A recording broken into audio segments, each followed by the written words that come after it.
అనగనగనగా అది ఒక అందమైన గ్రామం వీరాపురం. అందులో ధనవంతులైన రాఘవయ్య కుటుంబం నివసిస్తుంది. రాఘవయ్య భార్య చాముండేశ్వరిదేవి. చాముండేశ్వరికి డబ్బున్న వాళ్ళన్నా చాలా ఇష్టం. చాముండేశ్వరి పెద్ద కొడుకు రాజేష్, భార్య ఐశ్వర్య. ఐశ్వర్య పక్క ఊరి జమీందారు కూతురు. ఇక చాముండేశ్వరిదేవి చిన్న కొడుకు మహేష్. మహేష్ బీటెక్ పూర్తి చేసి ఉద్యోగ ప్రయత్నాల్లో ఉంటాడు. ఇక మన రాఘవయ్య, చాముండేశ్వరిల గారాల కూతురు చిత్ర. చిత్ర భర్త సురేష్. పాపం చిత్రకు పెళ్ళవుతుందే గాని వారానికి 4 రోజులు అమ్మగారింట్లోనే పడి ఉంటుంది. ఇక మనం అసలు కథలోకి వెళ్దాం. అలా ఒకరోజు మహేష్ హాల్లో కూర్చుని ఉంటాడు. అక్కడికి చాముండేశ్వరి వస్తుంది. నాన్నా మహేష్, మీ మామయ్య ఫోన్ చేస్తున్నాడ్రా. నీ చదువు కూడా పూర్తయిపోయింది. వాళ్ళ అమ్మాయిని నీకిచ్చి పెళ్లి చేస్తాడంట. ఒక్కటే కూతురు, మేనరికం, ఆస్తిలో ఆస్తి కలిసొస్తుంది నాన్నా అని అంటుంది. ఇక ఉద్యోగం విషయం, నీకు పెళ్ళైతే అదే వస్తుందిలేరా, దాని గురించి ఆలోచన చెయ్యకు. నువ్వు ఒక్క మాట ఊ అన్నావంటే వెంటనే ముహూర్తాలు పెట్టిచ్చేస్తాను. నాకు కొంచెం టైం కావాలమ్మా, ఆలోచించి చెప్తాను. అలా 1 రోజుల సమయం గడిచిపోతుంది. ఒకరోజు మహేష్ తను ప్రేమించిన వెన్నెలను పెళ్లి చేసుకుని ఇంటికి తీసుకువస్తాడు. అమ్మా, నాన్న, తిను వెన్నెల, మీ చిన్న కోడలు. వెన్నెల వాళ్ళు చాలా పేదవాళ్ళు. ఈ విషయం మీకు చెప్తే ఎక్కడ పెళ్లికి ఒప్పుకోరని మేము రిజిస్టర్ మ్యారేజ్ చేసుకొని వచ్చాం నాన్న. అందుకే మా ఇద్దరిని క్షమించి ఆశీర్వదించండి. ఓయమ్మో ఓయమ్మో, ఎంత పని చేశావురా! నీ పెళ్లి మీద, ఆ వచ్చే కట్నం మీద నేను ఎన్నో ఆశలు పెట్టుకున్నానురా. మీ మామయ్యకు మాట కూడా ఇచ్చాను. నీవేమో ఈ బికారి దానిని పెళ్లి చేసుకుని తీసుకొచ్చావు. నా కొంప ముంచావు కదరా. నేను నీ మామయ్యకు నా మొహం ఎలా చూపించగలను? రేపటి నుంచి దీని ముఖం చూస్తూ ఎలా ఉండగలనురా? ఏమే మాయదారిదానా, వీడికంటే బుద్ధి లేదు. కనీసం మీ అమ్మా నాన్నకన్నా బుద్ధుండాలి కదా. కూతురు బాగా డబ్బున్నోండి పట్టిందని వీడికిచ్చి పెళ్లి చేసి చేతులు దులిపించేసుకుని ఉంటారు. అయ్యయ్యో, నేను ఇప్పుడు ఏం చెయ్యాలి అని అంటూ గగ్గోలు పెడుతుంది. అప్పటికే ఇదంతా ఇరుగు పొరుగు వాళ్ళు గమనిస్తూ ఉంటారు. అందులో పక్కింటి సుబ్బమ్మ ఇలా అంటుంది. ఏంటి చాముండేశ్వరి గారు, శుభమా అని కొడుకు పెళ్లి చేసుకుని వస్తే అలా గగ్గోలు పెడుతున్నారు? అమ్మాయి చూడండి, బంగారు బొమ్మలాగా ఉంది. డబ్బుదేముందండి, ఈరోజు పోతే రేపు వస్తుంది. కాని ప్రేమ అలా కాదు గదా.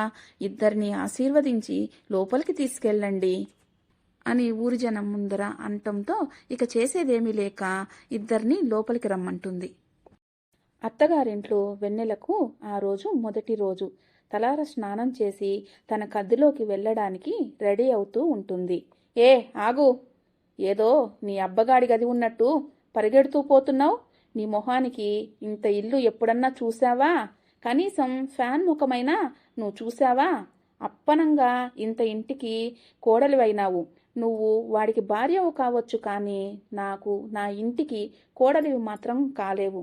జాగ్రత్త, నువ్వు ఇంటికి కొత్తగా వచ్చిన పని మనిషివి మాత్రమే. ఇక నుంచి వెళ్ళిపో. పాపం వెన్నెల వస్తున్న దుఃఖాన్ని ఆపుకుంటూ గదిలోకి అడుగు పెడుతుంది. ఏంటి వెన్నెల అలా ఉన్నావు? జరిగిందంతా మనసులో పెట్టుకోకు, త్వరలోనే వాళ్ళలో మార్పు వస్తుంది అంటూ బుజ్జగిస్తాడు. అలా ఆ రోజు గడిచిపోతుంది. అలా తెల్లవారగానే అత్తయ్య, ఏయ్ నిద్రమొహమా, ఇంకా పడుకుని ఉంటావా? ఇంట్లో పనులన్నీ ఎవరు చేస్తారు? నీ బాబు, బయటికి రా అంటూ కేకలు వేస్తుంది. ఇంతలో పెద్ద కోడలు అక్కడికి వస్తుంది. వెన్నెల కూడా బయటకు వస్తుంది. పాపం మహారాణికి మెత్తటి పరుపు, ఏసీ అన్నీ చూసేసరికి లేవబుద్ధి కాలేదేమో అత్తయ్యా అంటుంది. ఏమే, ఇంత పొద్దెక్కేదయాక పనుకుంటే ఇంట్లో పనులన్నీ ఎవరు పూర్తి చేస్తారు? నీ బాబొచ్చి చేస్తారా? త్వరగా ఇంట్లో పనులన్నీ పూర్తి చేసి నాకు, నా పెద్ద కోడలికి కాఫీ తీసుకురా. అరగంటలో ఇంటి పని మొత్తం పూర్తయిపోవాలి అని అంటుంది. అలాగే అత్తయ్య అంటూ వంటింట్లోకి వెళ్తుంది వెన్నెల. వెన్నెల ఇంటి పని చేయడానికి వంటింట్లోకి వెళ్ళిపోతుంది. త్వరగా అన్ని పనులు పూర్తి చేసుకుంటుంది. హాల్లో కూర్చుని ఉన్న అత్తమామలకు, బావగారికి, తోటి కోడలికి కాఫీ చేసి తీసుకువస్తుంది. అత్తయ్య, మామయ్య, ఇదిగో కాఫీ తీసుకోండి అని అంటూ ఇస్తుంది. ఒక్క కుక్క తాగిన పెద్ద కోడలు మోహిని, ఛీ, అసలు ఇది కాఫీయేనా అని అంటుంది. వెంటనే చాముండేశ్వరి, అవునమ్మా, ఎప్పుడైనా కాఫీ తాగిన మొహమైతేనా? ఎప్పుడు గంజినీళ్లు తాగే వాళ్ళకి కాఫీ రుచి ఎలా తెలుస్తుంది? నా కర్మ కొద్దీ దొరికింది అని అంటూ సంధ్య మొహాన కాఫీ కొడుతుంది. ఇదంతా చూస్తున్న మహేష్, అమ్మా, ఏంటి మీరు చేస్తున్నది? కాఫీ బాలేకపోతే నేర్పించండి, నేర్చుకుంటుంది. అంతేగాని ఇంతలా బాధ పెట్టాల్సిన అవసరం లేదు. అబ్బో, మరిది గారికి పెళ్ళాన్ని ఒక్క మాట అంటే రోషం పొడుచుకొచ్చిందే. మీరు ఉన్నారు దేనికి? మీ తమ్ముణ్ణి చూసి నేర్చుకోండి అంటూ, ఇక రండి అని అంటూ లోపలికి తీసుకెళ్తుంది తన భర్తని. పాపం వెన్నెల ఆ గది మొత్తం శుభ్రం చేస్తూ ఉంటుంది. వెన్నెల, నేనలా బయటికి వెళ్ళి ఏదైనా ఉద్యోగం దొరుకుతుందేమో అని చూసొస్తాను. నువ్వు జాగ్రత్త అంటూ మహేష్ బయటకు వెళ్తాడు. పాపం సాయంత్రం వరకు తిరుగుతాడు. ఎక్కడా ఉద్యోగం దొరకదు. తిరిగి ఇంటికి వస్తాడు. పాపం వెన్నెల మధ్య, అమ్మయ్యా మహేష్ వచ్చావా? ఇంతసేపు నీ కొరకే చూస్తున్నాను, రండి భోంచేద్దురు గాని. అలా చూస్తుండగానే 3 నెలల సమయం గడిచిపోతుంది. ఒకరోజు చాముండేశ్వరితో పెద్ద కోడలు ఈ విధంగా అంటుంది. చూడండి అత్తయ్య, ఈ ఇంట్లో మా ఆయన, మామయ్య గారు మాత్రమే పని చేస్తున్నారు. మిగతా వాళ్ళంతా ఊరికినే కూర్చొని తింటున్నారు. ఇలాగైతే మరి ఎక్కువ రోజులు కాలం గడవదత్తయ్య. మాకు ఇది ఏమాత్రం ఇష్టం లేదు. ఈ మాటలన్నీ మహేష్, వెన్నెల చెవిలో పడతాయి. అక్కడికి వచ్చి ఈ విధంగా అంటారు. అమ్మా, వదిన, మీకంత భారంగా ఉంటే మేము ఇంట్లో ఉండంలే. ఈ క్షణమే ఇంట్లో నుంచి వెళ్ళిపోతాం.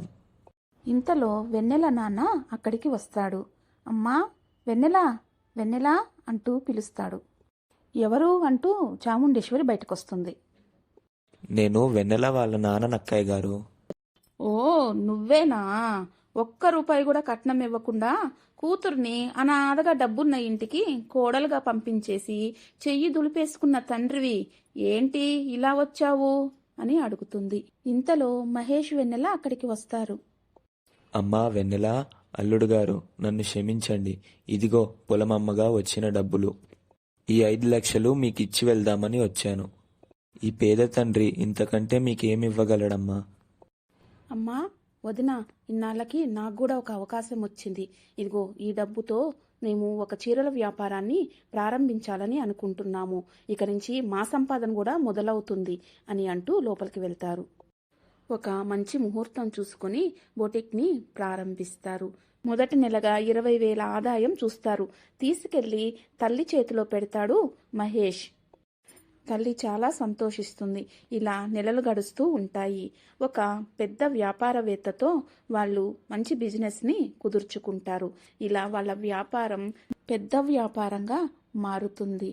లక్షల్లో ఆదాయం తీసుకొచ్చి తల్లి చేతికి ఇస్తాడు మహేష్. వెన్నెల కూడా చాలా సంతోషిస్తుంది. ఇప్పుడు ఇంట్లో అందరికంటే ఎక్కువగా వెన్నెల, మహేష్లే డబ్బు సంపాదిస్తూ ఉంటారు. ఇల్లంతా వారికి చాలా గౌరవం ఇస్తుంది. ఇదండి ఈరోజుటి మన కథ. ప్లీజ్ ఈ కథ నచ్చినట్లయితే లైక్ చేసి సబ్స్క్రైబ్ చేయండి.